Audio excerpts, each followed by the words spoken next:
That was a quick turn and talk. That was a piece of reflection. So it's just not me talking and we're connecting to the learning, right? So homework is about what? I'm here. Yeah, practice. It's about practice. Practice is another term for formative learning. Forming our learning. Am I right? I mean, the reason you give it to kids is because the material is new for some of them.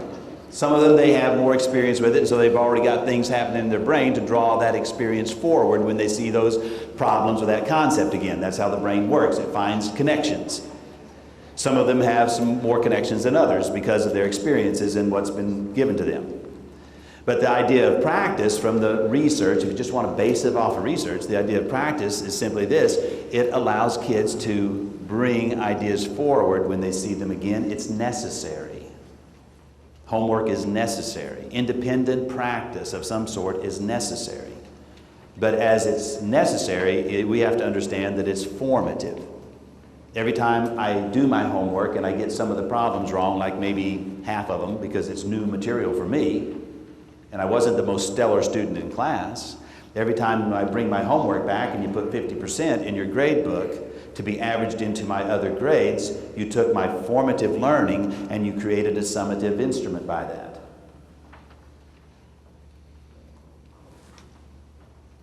You've created summative scores on something that you're asking me to develop in learning.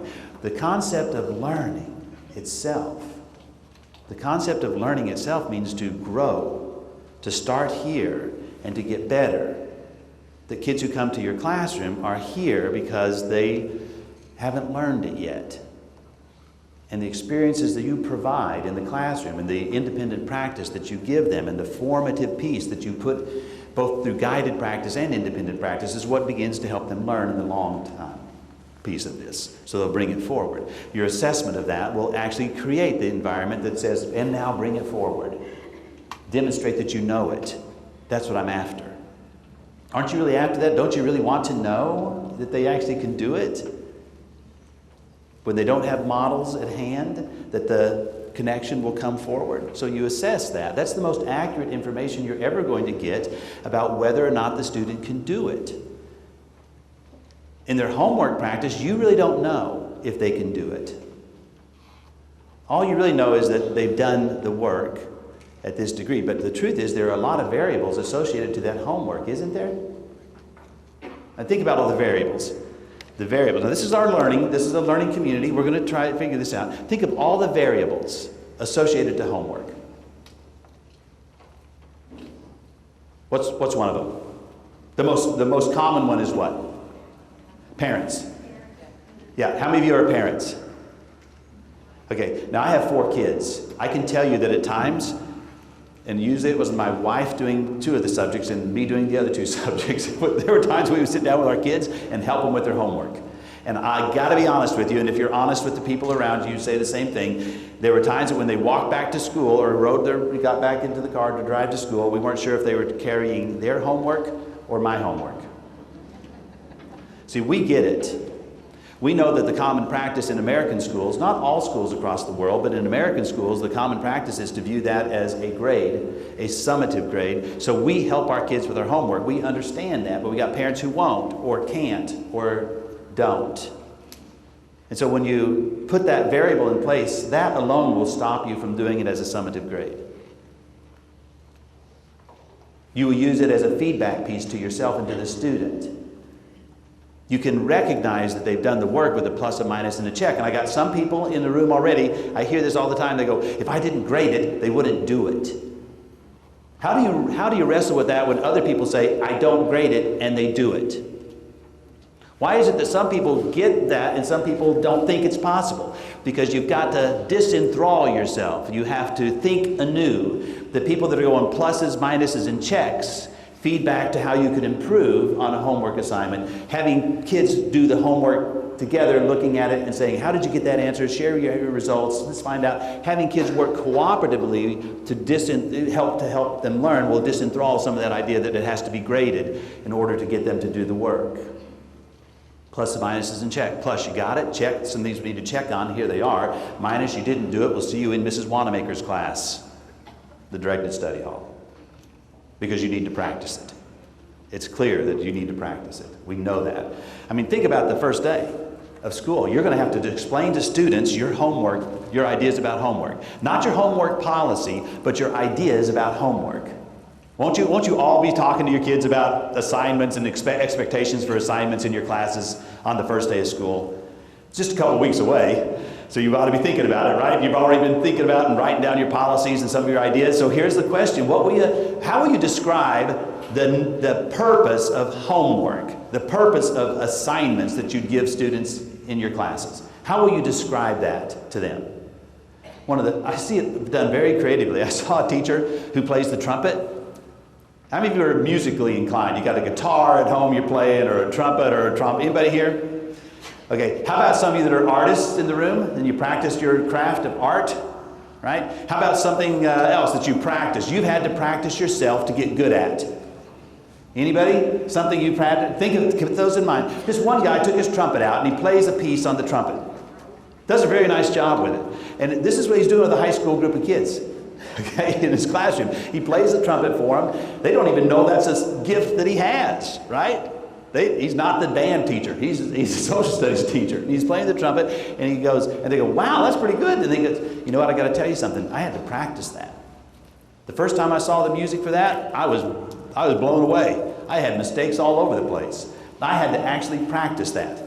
I had to break it down into little pieces. I had to keep reflecting on what do I need to do to improve. And so that practice brought me to the place where I can actually play that as well as I did. Well, that's a pretty clever idea. Number one, it connects kids personally. That's the relational part. Number two, it explains to kids that you believe practice is important, because we're going to do this in our classroom with the learning that we have. Number three, it says to the kids that I'm going to use it as a reflection tool to help you see whether or not you're improving. The concept of homework can be explained in a much more true way, its true value, than saying my homework policy is this or my assignment policy is this. If you don't have it done on time, it's 10% less and 20% less the next day and 30% less the next day. You could even change that policy. Here's the thing. As we spend our day together, what I'm hoping is you won't think of these things as more plates. I mean, someone had to remind me that, Tim, every time you go in and talk to a group of teachers who are busy with their lives anyway and have all these kinds of things that they have to deal with, all the plates that they really have, you understand that they might view you as another plate, right? Another plate. And I got to tell you, I hope you don't whoa, I lost that whole slide there. I hope you don't view me as another plate, okay? What I hope is that you want to break, actually. So what I really hope is that you view me instead as really someone that just likes to have conversations with people who want to be reflective, who want to be professional, who want to learn, who want to create a community where there's consistent practices in our school. How many of you want to work in a school where your decisions are based on best research, best data, current literature? Yeah. So the adults in the building agreed to some things in which they're going to do. So let's be reflective. My norms work like this. So, well, by the way, we do. Someone already mentioned it, so I didn't need this slide, I guess. But if you have burning questions during the breaks, I'll take them and see if we can't apply them in case we don't have them built into the learning. So we do have those parking spots around the room. You have Post-it notes, so please be sure to write any burning questions you have, and we'll continue to deal with it. We have some essential questions that we want to accomplish today. First of all, how many of you use the essential question technique with your kids, by the way? Yeah, when we're clear about the targets, we're a little more apt to make sure we get there. Okay, so our targets are this. Let's be clear of why we should participate as a member of a professional learning community. Here's why I think it is we ought to. Biology team, 4 teachers, North Carolina. They're great. They have already unwrapped their standards. They've already put them into pacing guides. When they meet, they talk about, so the next unit is going to be this, and here are the best strategies from our experience that we've tried before. We're going to spend this amount of time, and on this day, we're going to give a common assessment. And they hold themselves to that. They've written the common assessments before they begin to teach the unit, which I think is incredible. Now, that gets easier when you've been doing it for 3 years, which they had been, but by that time, their common assessment is right there in front of them. They do a pretest with the kids from that common assessment. They all know we're going to measure the kids the same way. They constructed it together, which made it more efficient and more effective. It became more fair for the kids. One teacher wasn't grading it with multiple choice and true false, and another teacher grading it with open-ended questions. They had clarity about what their expectations were across the board as 4 teachers. I thought they were fantastic. I'm there on the day that they're looking at their common assessment data, and they're having this discussion. They go, "Boy, look at what worked. Look at these things. Look how well the kids did on these particular targets in this common assessment." And then they said, "But here's some areas that the kids struggled with." So what does that tell us? They said, "Well, for next year then, what we're going to have to do is we're going to have the kids, or we're going to have to use better materials. We're going to have to use it this way, and we're going to have to put more emphasis on this particular target, because clearly that's one those kids struggled with. So next year, here's what we need to do." Now, what's the problem with that conversation? It's about next year.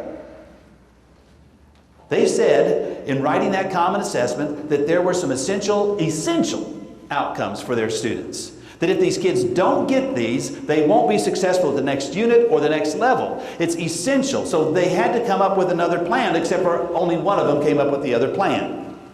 And she says, "Well, here's what I'm going to do. Because we've narrowed our curriculum so much, when I give them the assessment back, we're going to go over it in this manner. I'm not going to go over the tests themselves. I'm going to have them reflect on their learning."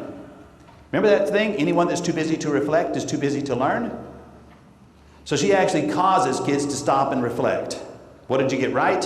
What did you get wrong? What was a simple mistake? And what do you need more study? For each of the targets, that's what the students do. This is a high school. Works in middle school very, very well also. She says, then I've got folders around the room for each of the targets that we had in this particular unit.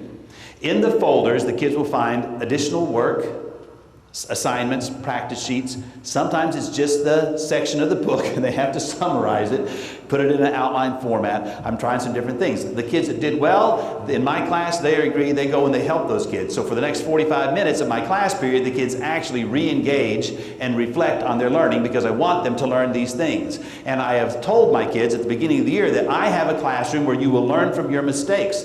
I gave them examples of how I learned from my mistakes. I'm thinking about the first day of school. Aren't you going to tell kids that you believe you can learn from your mistakes? Now, don't you want kids to know that that's what you believe, that you will learn from your mistakes? We have groups in school that get this so clearly, it's amazing. You got any coaches in the room? Of course we do, okay? Coaches do this all the time. Band directors do this, drama teachers, choral people, they do this all the time. Learn from our mistakes. Redo this. Practice again. Here's how you could refine that skill. Stand this way. Stand that way. Get on the three. You guys correct and help kids learn from their mistakes all the time. You reflect on those mistakes by watching the films, by videotaping, right? So you're having all these examples. You actually let kids practice the very skills that they're going to be assessed on. Right? It's called a scrimmage. It's called a dress rehearsal. You guys get this. So this teacher got it. And she says, so I've taught my kids, we'll learn from our mistakes. We've got the folders around the room, 45 minutes working on those folders. They come back. They can retake that part of the test. I have a Form B. Because they're that good with this, I have a Form B. Now, here's the thing. Oh, by the way, when they retake that part of the test, they get full credit. They had to show her their work. She didn't just let them retake the test, okay? And I totally agree with her on that. It's not just retaking the test, it's do some work, try to learn, put it on your shoulders. You've got to make that happen. I've built a structure by which that can happen. It's our responsibility to build the structures for that, right? But here's the thing. The other three teachers listened to her, and then they said, so next year when we start teaching this particular unit again, they said, that's interesting, but next year when we start teaching this, now here's the problem. Why should we participate as a member of a collaborative culture? She just shared a great idea that is supported by the research on formative assessment. that says formative assessment. If all the teachers in your building would use really good practices of formative assessment, helping kids form their learning through assessment practices by analyzing their own mistakes and let us analyze any that we might have made, our successes as well as our mistakes, that you could get, the research says, anywhere from 1 to 2 standard deviation gains. That's 2 grade levels. That's 4 points on the ACT. That's a 50th percentile to an 80th percentile on a standardized test. She's got a great practice because she supports the idea that the research holds to be true. But if she's the only one doing it, is that fair to kids? Respond to your neighbor. I just carried on a long conversation with you about, no, it wasn't a long discussion on my part and not your part. Please discuss at your table what makes sense, and is that fair or not fair for one teacher to do it out of the 4? Is that fair to kids? Thank you for the help. Thank you. Yeah, that's kind of, you probably want more time to process and think that thing through a little bit, but the simple question of is that fair to kids, I hope you would answer no. Which teacher do I want my student to have, my child to have? If I want Madeline, my dear sweet young child, if I want Madeline, she's my youngest, to learn as much as she can about biology, what's the likelihood that she'll learn more in her class because she's given the chance to reconnect to the learning and learn from her mistakes? It increases dramatically. According to the research and according to the practice and according to common sense, it makes a good practice to have that in our schools. Every time we do an academy, we have this discussion, and by the time we finish the discussion, and I say, give me a fist of 5 on giving kids additional opportunities to learn, to show that they've learned and retake a test. Almost always we get all 4s and 5s, 3s, 4s, and 5s, which is agree to strongly and champion the idea. And then I'll go into schools and I'll go that some people do it, some people don't do it. In a professional learning community, you would engage in best practices. We would all do it. That's fair. And some people say, well, Tim, that's not the real world. And I go, my real world is kids and learning. Preparing kids for the future would require me to be sure that they have every opportunity to learn what they needed to learn in my classroom. We said they were in biology for a reason, and here are the reasons. Target 1, 2, 3, 4, 5, up to whatever they are, and I've got to make sure they learn them. That's my real world. Is that an ideal world? Yeah, that's the ideal world. Let's create the ideal world. Some people accuse me of being an idealist. I'm sitting there going, well, I don't know how we create the right real world unless we are an idealist. Unless we are willing to think outside the box and sometimes blow up the box and think anew and act anew and disenthrall ourselves somewhat of what we've done in the past. So, why would we participate in a collaborative culture? Because in a collaborative culture, we put the ideas at the table, we examine our practices. We're going to answer this essential question. How do the ideas of the professional learning community model connect to your practices and your beliefs? And we've already looked at some of those in the quick morning time that we have together. We'll continue to give some even further look at some of those practices as you reflect throughout the day. And then what are some strategies? When people do meet as teams, what do they do? If you're going to carve out time during the school day, which I think is the way to do it.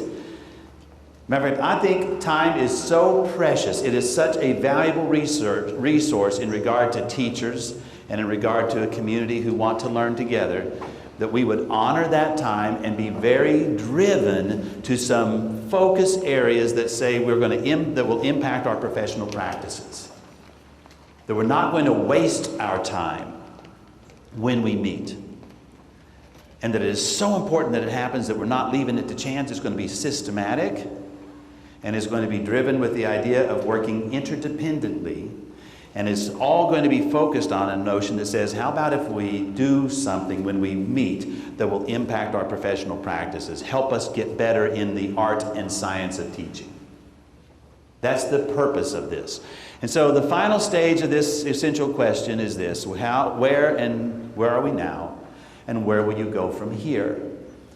And there will be a brief opportunity for you to be reflective of that at the end, but mostly you'll be doing it throughout the day. You'll be answering that question all the time as you look at what are you going to say on the first day with kids? How are you going to communicate your mission, what I call your BHAG, right? Your big, hairy, audacious goal, your big, hairy, audacious goal for your kids. Jim Collins' work, Good to Great, he says all the great companies had a BHAG. They didn't mean it was somebody in the building. A BHAG, a big, hairy, audacious goal. It grabbed people in the gut. They always got it. It would galvanize and unify the whole group in terms of, here's where we're heading. Will you be able to speak to that in your school? Our norms for our learning are simply these, and I am a big believer in the fish philosophy. I don't know if you've read the book Fish, about the Pike Place Fish Market. Yeah, it's a great story about how we could work in the workplace. They have 4 principles of the workplace. I would hope you would adopt these today and also in the future with your kids. The 4 principles are simply this: choose a positive attitude. The second principle is be present. The third principle is have fun, right? Make it playful. The fourth principle is make somebody's day, right? So in our workshop, or the training that we're going to do, please make the choice to approach your learning with a positive attitude, to think about the positive possibilities that exist with us. Particularly with your colleagues around the room, think positive about how you can embrace some of these ideas and where it's going to take you as a school, because I have yet to find a school that this doesn't make sense to. I mean, honestly, the authors of this whole principle, this whole model, they've been putting it into practice for 25 years in their schools, but they wrote their first book just 11 years ago. And when they wrote their first book, Bob Aker and Rick DeFore, Bob said, I don't know if we should call this anything. And they said, well, we got to call it something. He says, but you know what happens to teachers in schools? As soon as you call it something, they give it a label, then everybody goes, okay, this too, just wait, this will pass, it's another pendulum swing, this is just another new fad, another new thing, just hold on when the superintendent leaves or the principal leaves, this will be gone and we'll be back to doing things the way we've always done them. And so sometimes we find holdouts to this whole idea. And Bob says, you know what, really, isn't what we're talking about, these 3 big ideas, to have a focus on learning rather than teaching, to have people gather and work collaboratively, and to hold ourselves accountable. He says, isn't that just common sense? Couldn't we just call this common sense? And if we take a look at the principles of it, it is common sense. Please think of the positive attitude you could have, not as another plate, not as one more thing, but as common sense of how we would want to operate in our schools. Be present with your colleagues, play, have some fun, enjoy the opportunity to reflect and share. It doesn't happen enough in our schools. The adults are so busy, sometimes we don't pull ourselves together, stop for an idea, and say, how about reflecting on these ideas? How would that improve your practices? I had a guy that, I love Doug Reeves in terms of a presenter. And Doug Reeves, when he finishes a day, he says, now listen, we've had a day together, you've had a day to stop and reflect, you've had a day to look at the research and the best practices, and my question to you is this: what will you do 4 hours from now? What will you do 4 days from now? What will you do 4 weeks from now? And what will you do 4 months from now to really take your learning and embed it into your practices? I had a principal that told me, so when I heard Doug say that, and he had that conversation about why zeros are ineffective in terms of our grading and how they are not fair in terms of grading, because they're behavior grades, not academic grades. And because a 0 for not doing the work is a distance of 50 points between the F. So he talked about all those things. And the principal says, you know what we're going to do 4 hours from now? When I get back, we're going to do away with zeros. Now he got a lot of pushback on that. I think rightfully so. He missed the learning opportunity. I don't think we just hand things down to people. I think we learn, right? So if you don't want a lot of pushback, how about giving people time to reflect on the problem of zeros? How about giving time to reflect on a better solution than zeros in the grade book? How about looking at best practices and studying those together? I honor the fact that teachers are learners, and so when you look at how you're going to take this away, consider your positive possibilities, all right, as you do that. Let's have a real quick movement activity. I'd like for you to think about something. I'd like you to think about a kid that you had in school last year, that because of you, their life is different. You made a change in their life. You impacted them so dramatically. I mean, all of us have that story. Don't you have a kid that in any one of your programs, in any one of your classes, probably a lot of them, where you go, had it not been for me, And because what I'm really good at, this kid would not be where he is today. Put that kid in your mind for a second. You guys work. You know what I saw in my teachers? I saw that they were engines of hope for kids. You know, that somehow or another they understood they made the difference. That without them, these kids would not have done as well. Put that kid in your mind. I'm going to give you 2 minutes to share that story with other people, okay? I want you to do a frenzy. You're going to get up. You're going to move around. I don't want you to stand in a group. I want you to visit with people across the room. I want you to tell your story about what is something that happened with a kid that you made that difference. Please stand, all right? Please stand. I'll wait till you're standing. Got your story. You're ready to connect with everybody, as many people in the room as you possibly can. You've got 2 minutes. Go do it.